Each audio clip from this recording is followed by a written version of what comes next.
mga lods, for today's video po, bibigyan ko po ng mga signs na malandutay ang isang babae, no? Ibig sabihin, malandi. Pero bago yan, kung hindi pa po subscribers, mag-subscribe ka po muna. Maraming salamat. God bless po sa inyong lahat. So, proceed na po tayo agad sa signs na malandutay ang isang babae. Number 1, maingay kapag nakikipagkwentuhan sa labas, parang kinikiliti ang bibingka, no? Sino sa inyo nakarinig yung ganyang klase na babae na nakikipagkwentuhan sa labas and then napakaingay, kala mo kinikiliti yung bibingka, no? Kala mo kinakain yung petchay.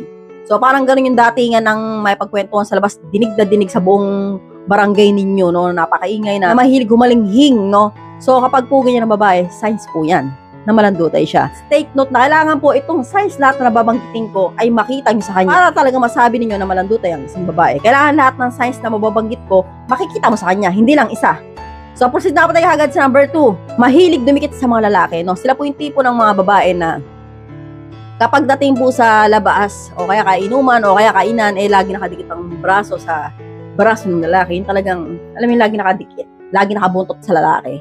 No, kapag po ganyan ang babae, malandutay yan. So, proceed na tayo agad sa number 3. Mahilig tumingin sa mga mata ng lalaki, sabay ngiti. No? Sino sa inyo yung nakakita ng babaeng mahilig tumitig sa mga mata ninyo and then sabay ngingiti ang kanang napakatamis, no? Yan po ay nagpapahiwatig ng interest sa isang lalaki.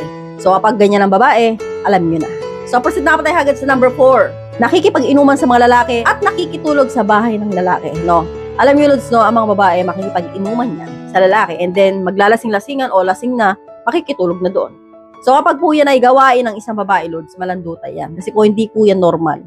So, ang babae, kung hindi yan malandutay, hindi po yan magpapakalasing at hindi po yan matutulog sa ibang bahay. So, iinom po yan ng katamtaman at uuwi pa rin kahit may tama. Pero kapag sinasadya ng babae na talagang magtodo-todo lasing and then makikitulog na sa'yo na hindi mo na magising, no? Ibig sabihin po, lagi po yan ready sa bakbakan, no? Ibig sabihin, so game siya na ma-jerjer.